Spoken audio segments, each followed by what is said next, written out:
welcome to chair yoga class for today.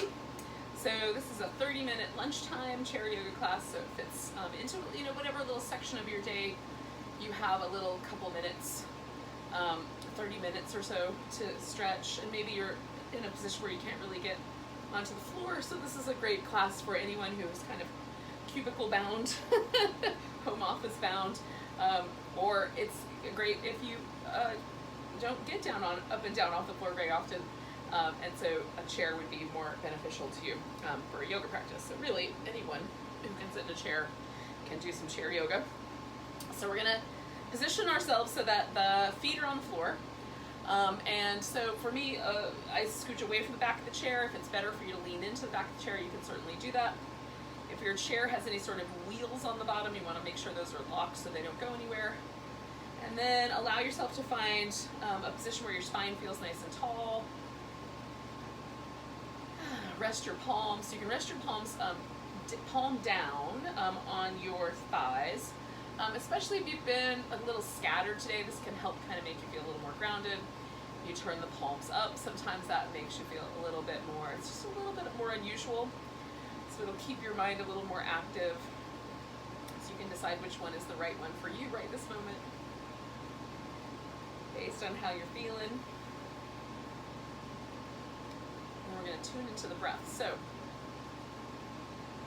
notice the sensation of the inhale dropping down, and notice the sensation of the exhale lightening up and coming out.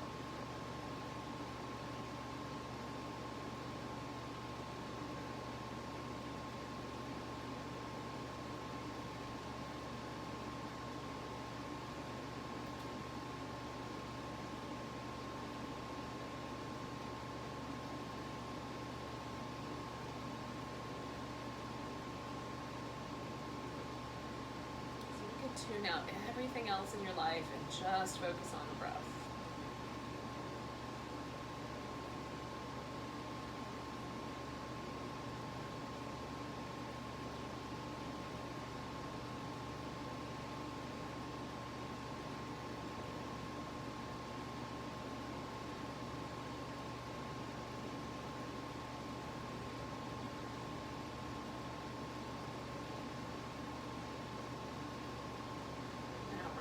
Chin fall.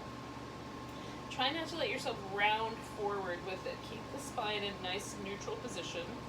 Just kind of let the head lean a little to the right, a little to the left, sort of feeling the stretch in the back of the neck. So if I tilt my head a little bit so this my chin starts to lift a little left, I let the head fall slightly more to the right, I can feel that muscle that lives at the back of the neck. It helps stabilize the head on the spine itself. It's kind of nice to stretch there. Come back to the center. And then you might kind of lift your chin over to the right a little bit, let your head fall a little more to the left and forward, and feel that muscle stretch in the back of the neck on the right side, or whichever other side. Whichever way you went first. Bring the head back to the center. Now we're going to kind of trace a line. So we're just going to draw a line with the head kind of up and over one shoulder. Draw a little line around the other shoulder. We're just going to go back and forth. Notice if there's any spots in the neck that are tight or a little bit resistant to movement.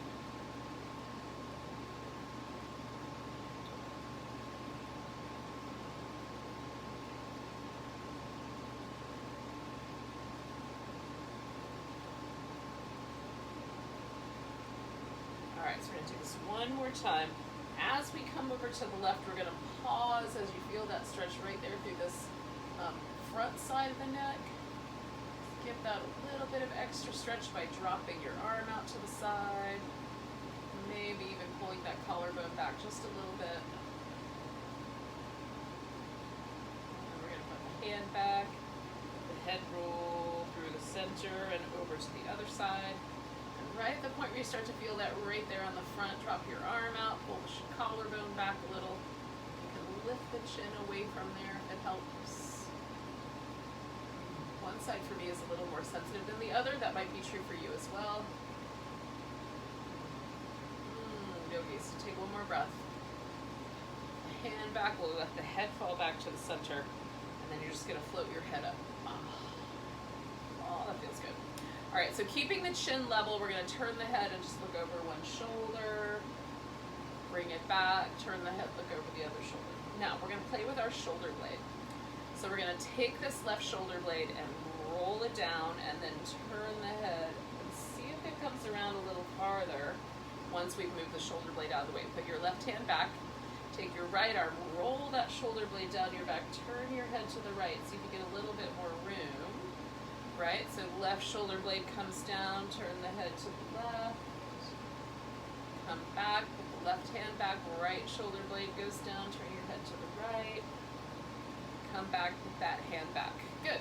So now we're going to take the shoulders through some circles, kind of squeeze them together, bring them up, push them forward.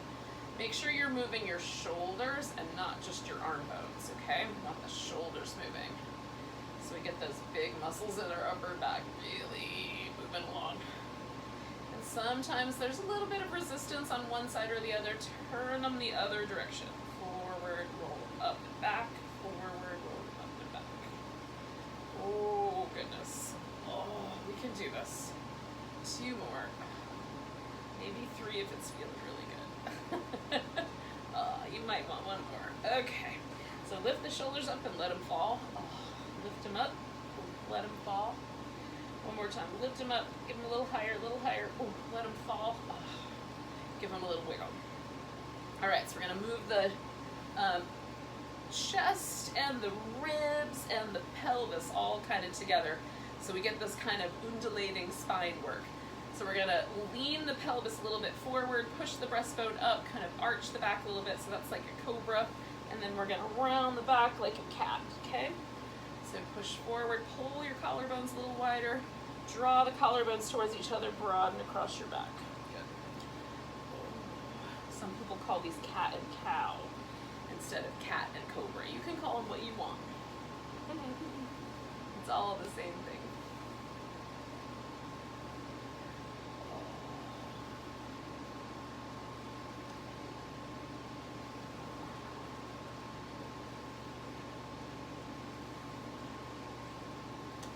Okay, we're going to do it 1 more time. Arching and releasing. Coming back to the center, we're going to work on a little bit of a twist. I'm going to come a little bit further forward on my chair, and then we're going to twist, like kind of like a washing machine agitator, the old-fashioned kind. Not the old-fashioned, but the kind of old-fashioned. We're not hand-washing things here, kids. So we're turning.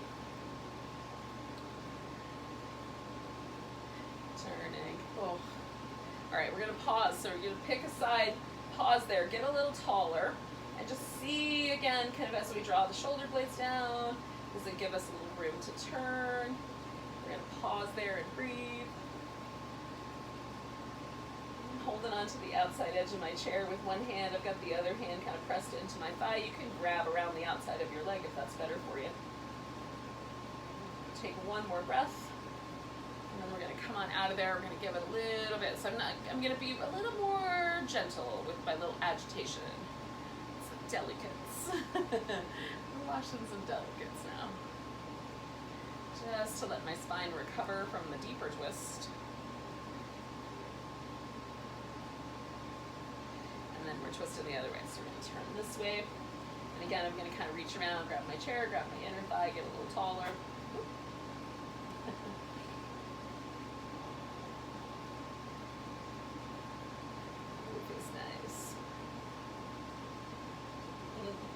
Hopefully it feels nice at your house too. Taking a couple more deep breaths. Thanks, sweetie. Okay, release your pose, come on back.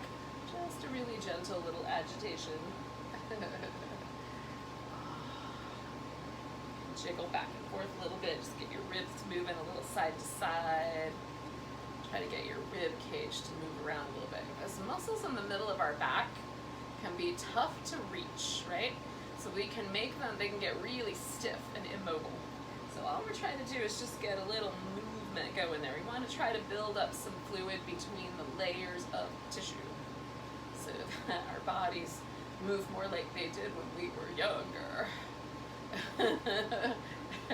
That would be delightful, wouldn't it? All right. I like to keep all the knowledge that I have at my current age and move again like a small child. That freedom of movement was awfully nice. All right, so we're gonna take the legs out like a V, and again, you want your feet to rest on the floor so it's nice and sturdy. We're gonna take one elbow to a thigh, so right elbow, right thigh, and then I'm gonna stretch over my left side. Left elbow to left thigh, stretch out the right side. So we're trying to get the spine to kind of arc a little bit to the side, so we get sideways movement here. This is referred to as side flexion. And that's what we're after. So we want some side flexion. In a minute, we're going to turn this into something else. But right now, we're just going to go back and forth like a palm tree.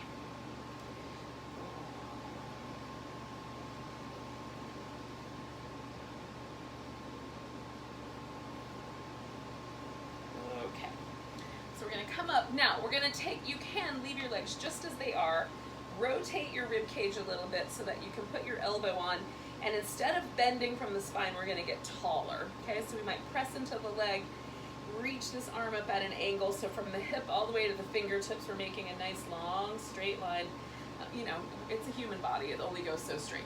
So kind of a straight line. If you want to add on to this, take your thigh around the edge of the chair, and then the other leg can either stay where it was or go out all the way straight. So now what I'm going to do is I'm going to create a line from my toe all the way to my head and then continuing that line through my fingertips. So rather than let my spine arch like that, I'm going to try to keep it more upright. So the movement is coming from my hip, which creates a little bit more of a stretch down lower in my body. So I'm feeling that through my hip, which as far as I'm concerned is delicious. But you might not love the stretch as much as I do, so do your best. I'm pressing my elbow into my thigh a little bit to create that structure and support for my core. Take one more breath. Good. And we're going to come out of there. We're going to bring this leg around, and then we'll do the other side. So we're going to turn, and again, I'm going to put this leg over the edge. Now, you want to stay with the V, stay with the V. You want to come into this shape. We'll try the leg out straight.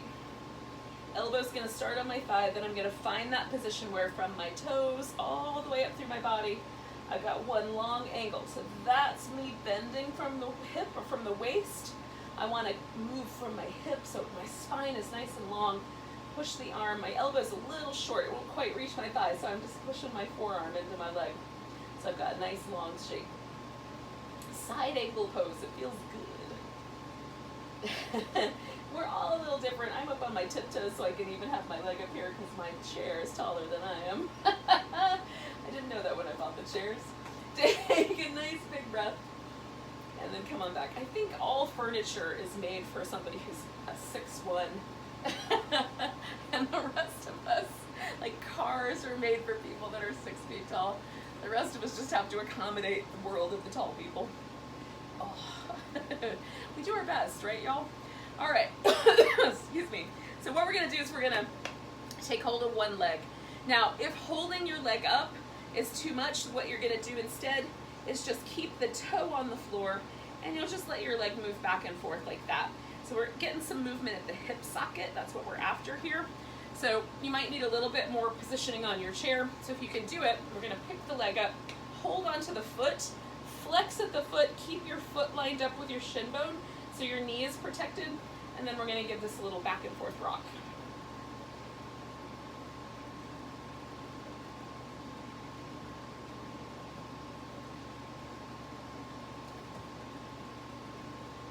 And then we're going to take that leg across. Now, if I can't put it up on top of the thigh, you can go down and put it across your ankle. Sit up tall, and if you've got sensation over here in your outer hip, that's all we're here for. If you don't feel anything there, you can lean forward. If you already feel something in your knee, don't lean forward. Take your leg down. We're not after any kind of knee trouble, okay? So the leg can go across the shin instead of across the thigh so that you can keep your knee safe and happy. Knees are negotiators. They're always trying to figure out what the hip wants to do, what the feet want to do. Sometimes those two don't want to go the same direction. Your knee has to be in the middle of all of it. And as with all negotiators, it's a tricky position to be in. Kind to your poor little knees. All right, so now we're gonna stretch the hamstrings. To do that, I'm gonna grab hold of my big toe, and then I'm gonna see if I can straighten my leg all the way out. Now my leg may not go all the way straight, and holding onto the toe might be too far, so you can hold onto your thigh instead, and then see if you can straighten out the leg. You can bend the knee and straighten it, point and flex your foot, bend the knee and straighten it.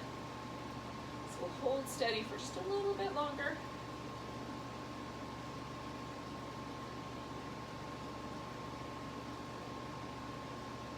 One more. All right, so we're gonna bend the knee and then we're gonna spin the foot in circles. Go the other direction. And point and flex.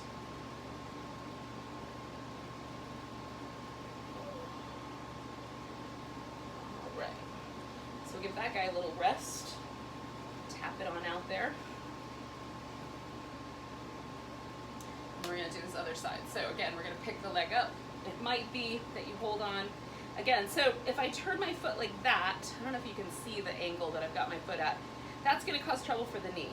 So I'm going to try to keep my foot aimed so that the shin bone, the ankle, and the knee are supporting each other as I hold here. And then give it a little rock. Just try to keep all that aimed together so that that knee has the support of the bone structure around it. Okay, so maybe it comes up on top, maybe it goes down below the shin, maybe all you gotta do is sit up tall, because that's enough sensation over here in this outer hip, outer thigh, maybe even on the inner thigh. Everybody's body's a little tiny bit different, so where you feel something will depend on your injury history, your particular genetic predispositions. Joint movement range, yeah, the joint range of motion. Okay, we got 2 more breaths. You're doing good, yogis. Just keep those deep, smooth breaths going.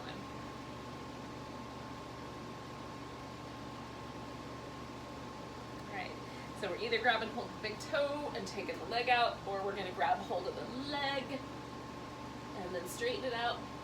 Give the back of the thigh a little bit of love.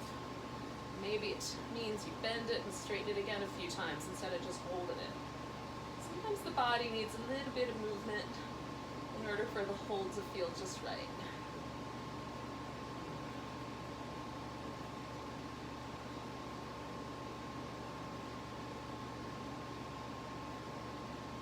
And taking a big breath. We're gonna let that leg bend, and then we're gonna spin the foot in circles.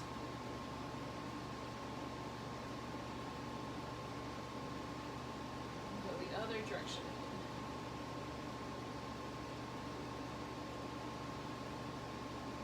All right, point and flex a few times. Try to get the bones right there at where your toes meet at the ball of the foot. Get those bones a little bit movement. All right, yogis. So we're gonna do some stuff standing up today, and we're gonna work on balancing a lot. So the thing about balance is that we're working toward balance. We're not necessarily perfecting balance. And balancing is really important that we practice it, even if we're not good at it, because if we don't practice it, we get worse. So it becomes less, it becomes more challenging, right? So we're a little less stable over time. So we're gonna work on it no matter what. So we're gonna start with a little bit of movement in the leg, which is gonna also give us a little bit of stretch in the front of our hip.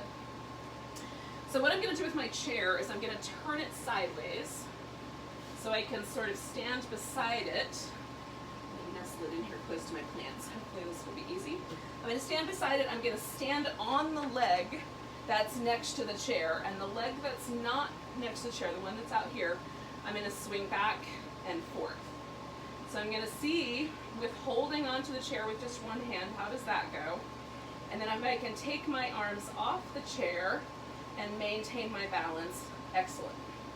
Moving the leg forward and back, and trying to maintain some stability and structure in my core, okay? One more time. See, so if you fall, all you gotta do is put your foot down. and you'll catch yourself. Now, we're gonna take a tree pose, same idea. So I'm still standing, I'm gonna show it to you this direction. So we're gonna put a foot up on the shin, okay? Or you can have it down closer to your ankle, or you can come over the knee and be on your thigh. But try to avoid putting your foot right against your knee joint. It can be a little pushy. And then we'll just try to hold our balance.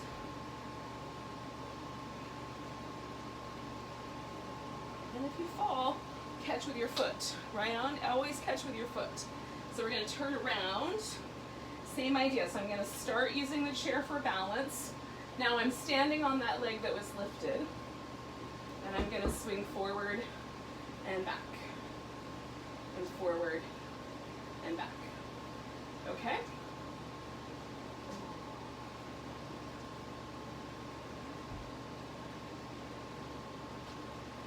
Now if I can let go and maintain my balance, I'm going to give that a try.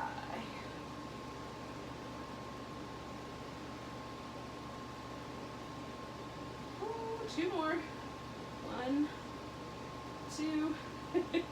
And then we'll come to our tree pose.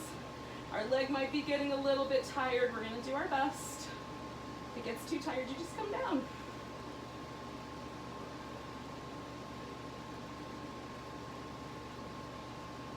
Okay, take a big breath. And then we're going to put that foot down. Give everything a little bit of a shake. Okay, so we're going to come back around and we're going to do a little bit of balancing with the chair one more time. But this time we're going to do one leg and one arm. So turn your chair back where we had it so that the seat of the chair is easy for you to grab. Now, if your chair is a little bit shorter, you can put your hand on the back of the chair if that's more convenient, based on how we work this out. So we're gonna bend at the hip so that our back is still nice and long and it doesn't feel like we're causing any trouble for our low back, okay? So you can put your hands on the edge of the chair or right in the center, that's up to you. We're gonna take the left leg back behind us and the right arm out in front. Draw in through the sides of your waist and pick your navel up and stretch between those 2 points.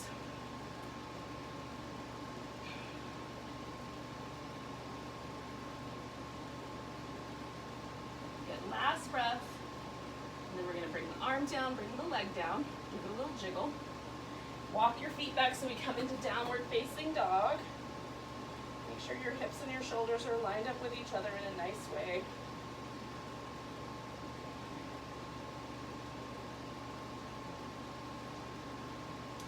Okay, so bring yourself back so that it feels like you've got the bend right there in your hip. We're going to take the right leg back and the left arm and stretch between those 2 points. If both is too much, you can always put your hand down, just do the leg. Good, lift through your navel. One more big breath. And then we're gonna bring the leg down. And one more time, we're gonna back up for a downward facing dog. So the backs of the legs might get a little stretch.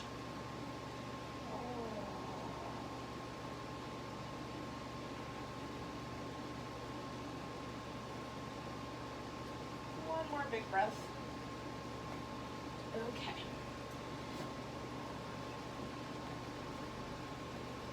We're going to come around and sit back down in our chair and we'll do a little bit of shoulder work that we haven't done already, and we'll do some work for our face and then a little relaxation. So bring yourself into a position where you feel nice and stable in the chair and you've got a little bit of room that your arms will move. Okay. So we're going to reach the arms up with the pinky fingers towards each other. So the hands are facing kind of backwards. Then we're going to bend at the elbow and pull the shoulder blades together as close as we can get them behind our back. And then push forward, okay? Pinky fingers together, lift, shoulder blades together, push forward.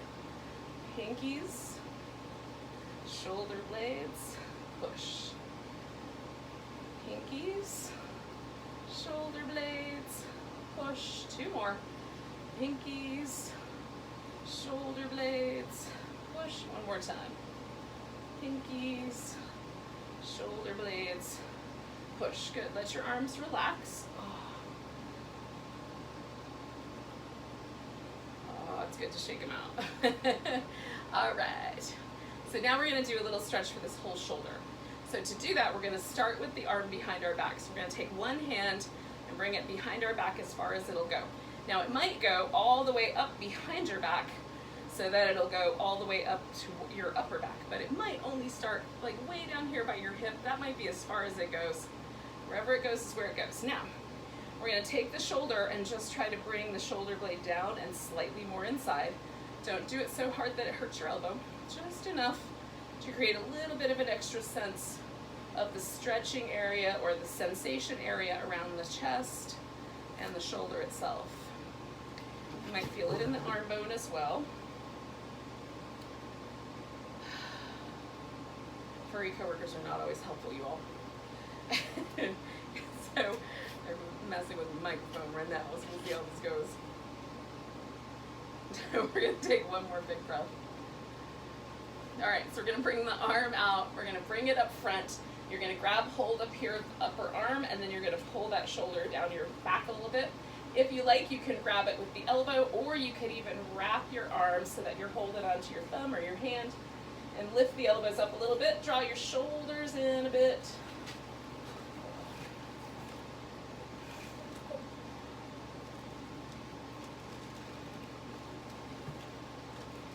Take one more breath. Good. Release your arms, give it a little rinse. Oh, you guys. All right.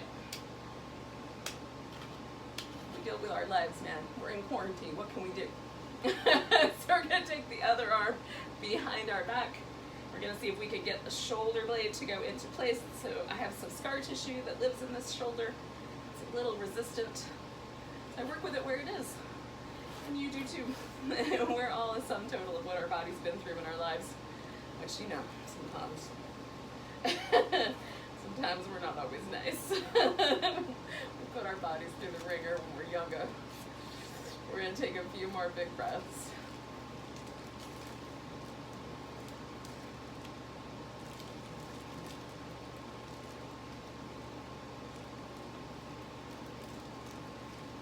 We're going to unwind the arm and bring it around, and maybe I just hold on with my hand, maybe with the elbow, maybe with a little bit of a wrap. And the shoulders come down back a little bit.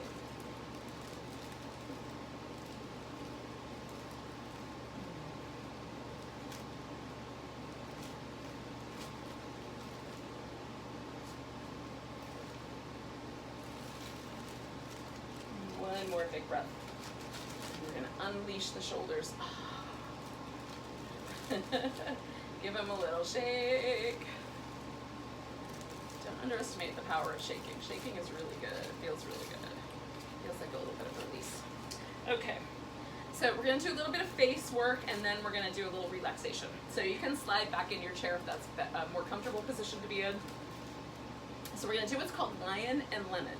So you're going to stretch your face out really big, stick out your tongue like you're a lion that's roaring. And then you're going to squeeze your face in like you just tasted a really sour lemon. So lion and lemon. Lion, lemon. Lion, lemon. One more time, lion, lemon. Alrighty. We're gonna move things around. Alrighty. So we're gonna do just a little kind of massage. So you're gonna take your ring finger and your middle finger and just massage across the temple, just going up through the center of the eyebrows and across, just like that. This just gets a little bit of lymphatic flow because we're kind of pressing these little lymph nodes that live right up there above the eyebrow. We're going to do the same thing for these lymph nodes that live right into the cheekbones. We're just going to brush up the bottom of the cheekbone. Nice and light and kind. When you use your ring finger, it's harder to be a bully. So use your ring finger.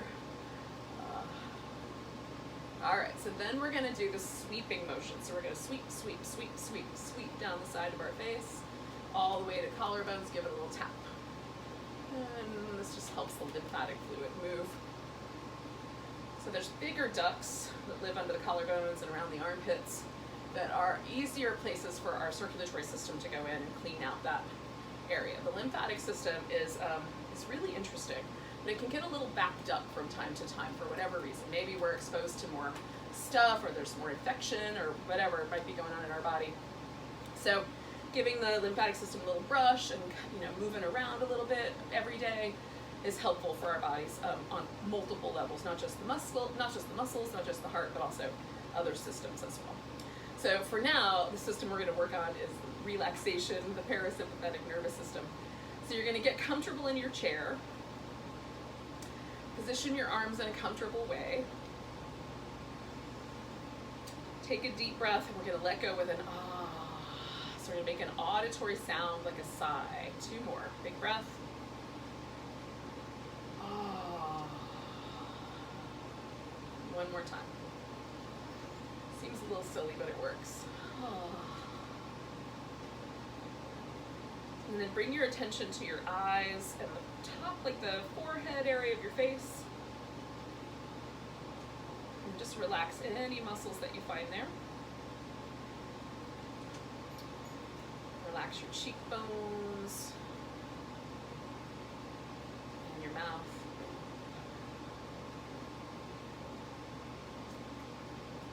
Relax the jaw. And let your lips get a little fluffy.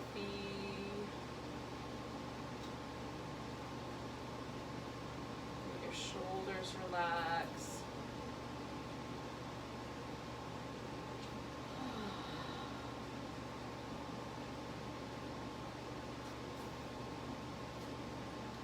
Consciously relaxing the areas of the body that are signals for our relaxation response, the parasympathetic nervous system.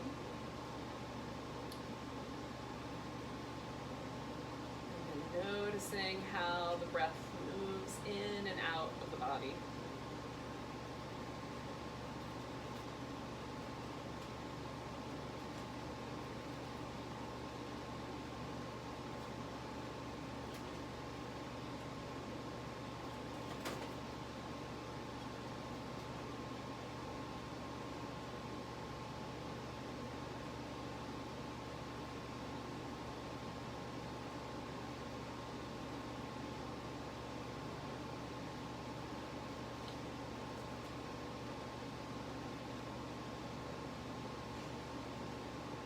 When you get distracted by other things or other creatures in your home, just come on back to your breath.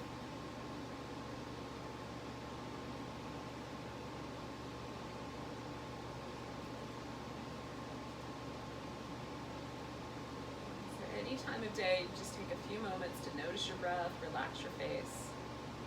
It's like pushing the reset button on your nervous system. Take a nice big breath. Let go with a sigh. So welcome to the rest of your day, your post-yoga glow. Namaste. Have a good one.